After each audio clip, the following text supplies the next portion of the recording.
In our industry, there are two very important aspects in the technology. One is connectivity. You must understand that on our sites, there is a wide site, very large, with a very dense concentration of metal equipment.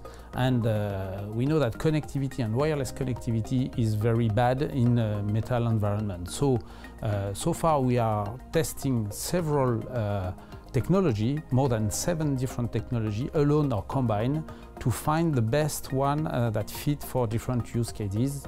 Could be for geolocalization of people, but also for remote information for the data room, etc. And so there is really a lot to learn, because it's only on the field testing the equipment that we can see how it works, because it's never behaving like the specs.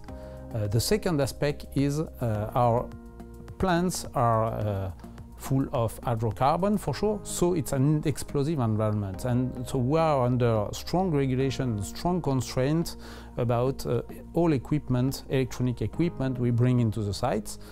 So we need to be sure that all the equipment that are installed are ATEX, which is a norm, and there are only a few equipment that are really available in the market. And when we are talking about a sensor, the price of an ATEX sensor is not 10 times the standard sensor, but 100 times the price of a standard sensor.